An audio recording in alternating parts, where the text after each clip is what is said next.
Richard Dawkins is famous as the author of The Selfish Gene, The Blind Watchmaker, and many other popular science books, going back decades. But he's a controversial figure, out and about on Twitter these days, railing against fundamentalist religious beliefs and non-fundamentalist beliefs in ways that many have found objectionable. He has his own foundations for reason and science, one here, one in the US, designed to try and remove the influence of religion from education and public life. With religion, community relations and tolerance much in the news at the moment, we thought we'd get his take.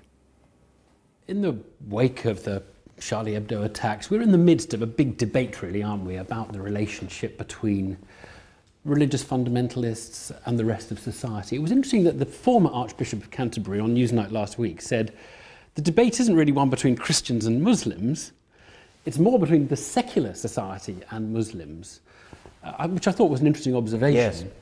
Yes.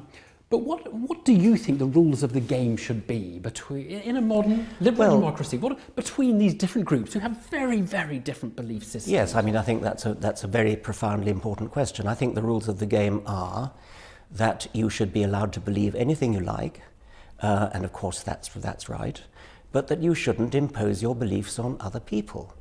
And so any creed that thinks it has the right to say, not only do we believe this, but you've got to believe it too, or else.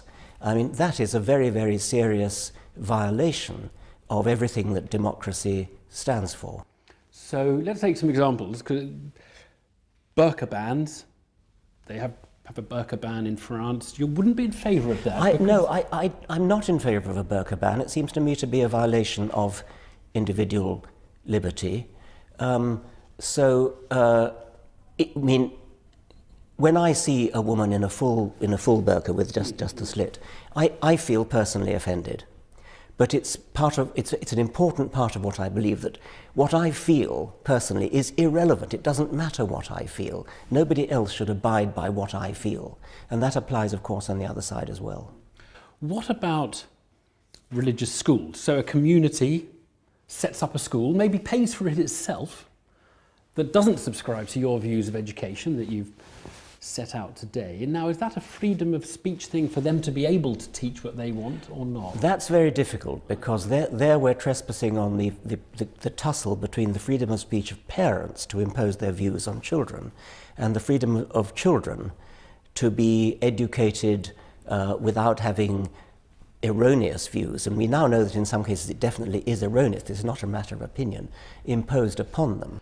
But you're not against teaching history and things like that in a constructive way? I'm very keen on teaching history, teaching literature, very keen on teaching religion, as a matter of fact. I mean, teaching about religion, not indoctrinating in any particular religion, because that would go right against the spirit of critical thinking.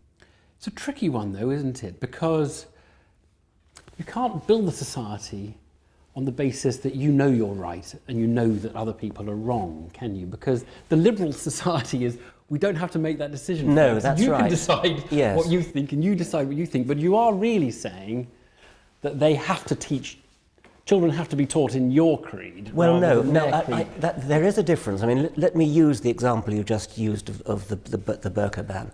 That's a matter of opinion, and there the society, it seems to me, has no right to impose on other people. Evolution is not a matter of opinion, it's a matter of fact. The evidence is as overwhelming as in the case of, that the Earth orbits the Sun. That's not up for dispute. You are in the camp as, really are probably associated as being one of the most, and I think the disparaging phrase is militant atheists in the world, probably.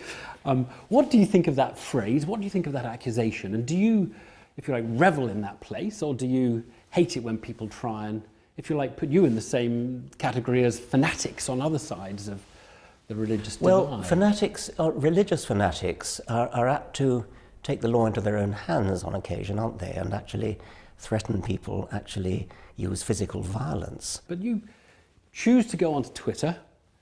It's not a venue for scientific debate. You choose to go on Twitter. Just to take one example, a tweet in which you drew a very invidious comparison between the number of Nobel Prizes won by people from Trinity College, Cambridge, and the entire Muslim population of the world. Trinity College, Cambridge comes out on top of that comparison. Now, not disputing the factual basis of it, why make such an invidious comparison? Why raise that? Why raise the issue? What's the point of drawing attention to that? It is a fact that in the Dark Ages and Middle Ages, the Islamic world was a beacon of scientific progress and enlightenment. And something has gone wrong. I had dinner with the then Chief Rabbi, Jonathan Sacks, a few months ago, and learned there the astonishing fact that between 20 and 25% of all scientific Nobel Prizes have been won by Jews. And I thought that was a stunning fact. It really is. I mean, when you think the total population of Jews in the world is tiny compared to really any other of the major religions. So I wanted to make this point that Islam has stagnated in the scientific field since the Middle Ages, and the best comparison to make would have been with Jews. And then I thought, oh no, I can't do that, because that will really upset people because of Palestine, and I'm very sympathetic to the plight of the Palestinian people in Israel.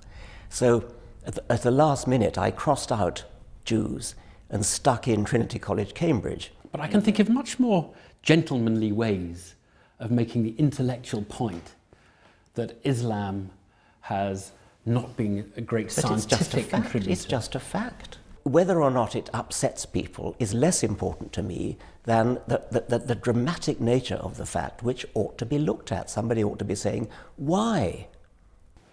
But you would agree that you pick an argument with people of religion or religions, don't you? Pick an argument, so just you going go out of your way to say things that are pointed that. about that religion or those groups of people. It's a good point that the best way to convert people is not necessarily to tell them they're idiots.